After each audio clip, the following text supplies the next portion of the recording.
Praise lord అండి. అందరికీ వందనాలు. దేవుని మహాకృపను బట్టి నేను ఈ విధంగా మీ ముందుకు రావడానికి దేవుడు నాకు ఇచ్చినటువంటి అవకాశాన్ని బట్టి ఆయనకి స్తోత్రాలు చెల్లిస్తున్నాను. ఈ రోజున నేను చాలా రోజుల తర్వాత మళ్ళీ కాన్ఫరెన్స్ కాల్ గురించి మాట్లాడబోతున్నాను. కాన్ఫరెన్స్ కాల్ అంటే మేము ఉదయాన్నే 5 గంటలకు లేచి కాన్ఫరెన్స్ కాల్ని కండక్ట్ చేస్తూ ఉంటాము. నేను కండక్ట్ చేయను, అలా కండక్ట్ చేస్తున్నటువంటి వారి సహవాసంలోకి నేను వెళ్ళాను. దాని తర్వాత నాకు కూడా కాన్ఫరెన్స్ కాల్లో కొన్ని బాధ్యతలు అప్పగించారు. అవేంటంటే నేను ఉదయాన్నే లేచి పాటలు పాడడం, కొంతమందిని కాన్ఫరెన్స్లోకి కలపడం, అలాగే ప్రార్థన చేయడం, ఎవరైనా వాక్యం చెప్పలేని పాస్టర్ గారు వాళ్ళు ఆబ్సెంట్ అయినప్పుడు నేను కొన్నిసార్లు వాక్యం చెప్పడం, ఇలాంటివన్నీ దేవుడు నాకు ఇచ్చినటువంటి అవకాశాలు. దేవుడు ప్రతి ఒక్కరికి ఒక్కొక్క పని ఇస్తాడు. నాకు ఇవ్వబడినటువంటి పని ఇదే అని నేను నమ్ముతున్నాను. కాబట్టి దేవుని కృపను బట్టి నేను ఆయన పనులు చేస్తున్నాను. అయితే ఈరోజు నేను ఏదైతే మాట్లాడుతున్నానో ఈ మాటలు నా మాటలు కాదు. నా మాటలు ఎలా ఉండేవి కాదు. ఒకప్పుడు నా మాటలు ఎలా ఉండేయంటే చాలా దారుణంగా ఉండేవి. కానీ ఇలాంటి మాటలు దేవుడు నాకు ఇచ్చినందుకు ఆయనకి రుణపడి ఉంటాను.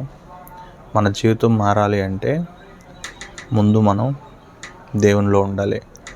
దేవునిలో ఉండాలి అంటే దేవుణ్ణి తెలుసుకోవాలి. దేవుణ్ణి తెలుసుకోవాలి అంటే మనం ఎలా తెలుసుకుంటాం? పిల్లవాడు స్కూల్కి వెళ్తాడు కదా, ఎందుకు వెళ్తాడు? స్కూల్లో తెలుసుకుంటాడు. తెలుసుకోవాలంటే ముందు స్కూల్కి వెళ్ళాలి. అలాగే దేవుని గురించి తెలుసుకోవాలంటే మనం ముందు దేవునితో నడవాలి, దేవుని దగ్గరికి వెళ్ళాలి, లేదా దేవుని సహవాసం ఉన్న వాళ్ళతో మనం తిరుగుతూ ఉండాలి. అప్పుడే మనకు ఒక దేవుని మీద ఒక క్లారిఫికేషన్ వచ్చేస్తుంది అన్నమాట. కాబట్టి దేవుడు, మీకు ఒక విషయం చెప్పాలంటే, జీసస్ ఒక్కడే దేవుడు అని చెప్పేసి నేను చెప్పను. ప్రతి ఒక్కరికి ఒక దేవుడు ఉంటారు. మతోన్మాదుల గురించి మాట్లాడట్లేదు, కానీ మతోన్మాదులు అంటే ఇప్పుడు కొంతమంది సభలు పెట్టి మాట్లాడుతూ ఉన్నారు. మతోన్మాదులు వాళ్ళు ఎలా అంటే వాళ్ళ పనులు చేసుకోవడానికో, లేకపోతే అంటే క్రిస్టియానిటీ గురించి కాదు, అదర్ దాన్ క్రిస్టియానిటీ వేరే మతాలు ఉన్నాయి. వాళ్ళు మీటింగ్స్ పెట్టి మాట్లాడుకుంటూ ఉంటారు. వాళ్ళ క్రియల్లో దేవుడు కనిపించడు, కానీ వాళ్ళ మాటల్లో మాత్రం దేవుడు ఉంటాడు. అంటే దేవుడిని వాళ్ళు వాడుకుంటున్నారు. వాళ్ళ దైవ గ్రంథం ఏదైతే చెప్పబడిందో దాన్ని పాటించకుండా మతాలను రెచ్చగొట్టే విధంగా మాట్లాడుతున్నారు. అలాంటి మాటలు దేవునిలో ఉండవు, నిజమైన క్రైస్తవుల్లో ఉండవు, నిజమైన భక్తుల్లో ఉండవు. క్రైస్తవుడు కాదు, నిజమైన భక్తుల్లో అలాంటి మాటలు ఉండవు. వాళ్ళు వాళ్ళ పనుల కోసం దేవుని దగ్గరికి రారు. దేవుణ్ణి మహిమపరచడానికి, దేవుని రాజ్యాన్ని వ్యాపించడానికి మాత్రమే వస్తారు. కాబట్టి అలాంటి వారిని తెలుసుకొని వారి మార్గంలో నడవడానికి మనం ప్రయత్నించాలి. అలా ప్రయత్నించినప్పుడే దేవుడు మనకు అర్థం అవుతాడు. అలా కాకుండా పిచ్చి పట్టిన మతోన్మాదులు మాట్లాడుకుంటున్నట్టు, క్రైస్తవులనే కాదు, హిందువులనే కాదు, ముస్లిమ్స్ అనే కాదు, పిచ్చి పట్టి ఉన్నటువంటి మతోన్మాదులు ఎవరైతే ఉంటారో వారిని మనం తెలుసుకొని వారిని అనుసరించకుండా మనకంటూ ఒక ప్రత్యేకమైనటువంటి ఒక హృదయ ఆలోచనలు వస్తూ ఉంటాయి, హృదయ తలంపులు వస్తూ ఉంటాయి. వాటిని బట్టి మనం సరైన నిర్ణయాలు, సరైన మార్గంలో నడవడానికి ప్రయత్నించాలి. అంటే సపోజ్ ఇప్పుడు నేను యేసయ్యని నమ్ముతున్నాను అనుకోండి. నా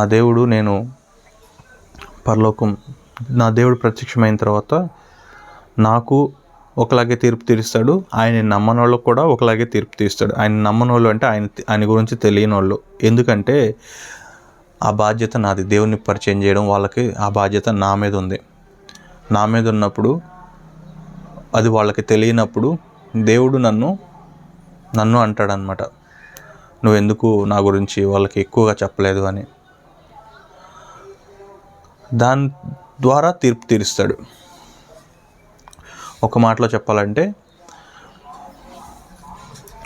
మూడు మత గ్రంథాలను తీసుకుంటే, ఒక దేవుడు జీసస్, యెహోవా దేవుడు. రెండవది శ్రీరాముడు, శ్రీకృష్ణుడు, వీళ్ళు అనుకుందాం. మూడవది అల్లా. వీళ్ళు ముగ్గురు, ఈ మూడు దేవుళ్ళు, వీళ్ళు ముగ్గురు చెప్పినటువంటి ఈ పనులు ఏవైతే ఉన్నాయో, ఎవరైతే చేస్తారో, వీళ్ళ ముగ్గురులో ఖచ్చితంగా ఒక దేవుడు అనే, వీళ్ళ ముగ్గురు కాకపోయినా వేరే, మీరు నమ్మిన ప్రకారం ఈ ముగ్గురు కాకుండా వేరే దేవుడైనా సరే, ఈ ముగ్గురు అనుకోవచ్చు, లేకపోతే వేరే ముగ్గురు అనుకోవచ్చు. ఆ దేవుడు ఎలా చూస్తాడు అంటే, ఈ దేవుడు చెప్పినట్టు నడుచుకున్నారా లేదా, లేదా ఈ దేవుడు చెప్పినట్టు ఈ దేవుడు చెప్పినట్టు వీళ్ళు నడుచుకున్నారా లేదా, లేదా ఈ దేవుడు చెప్పినట్టు వీళ్ళు నడుచుకున్నారా లేదా అని వాళ్ళకి చూసి తీర్పు తీరుస్తాడు. ఎందుకంటే ఖచ్చితంగా వీళ్ళు ఈయన దేవుడని నమ్ముతున్నారు కాబట్టి. దేవుడు మూర్ఖుడు కాదు, మనలాగా ఆలోచించడు. దేవునికి స్తోత్రం. ఈ క్లారిఫికేషన్ మనకుంటే, ఈ క్లారిఫికేషన్ అర్థం కావాలంటే, ఈ కాన్సెప్ట్ అర్థం కావాలంటే కొంచెం టైం పడుతుంది. రానున్న రోజుల్లో ఈ కాన్సెప్ట్ గురించి నేను చెప్తాను. సో కాబట్టి ముందు దేవుడిని తెలుసుకుందాం, తర్వాత దేవునిలో నడుద్దాం. Thank you.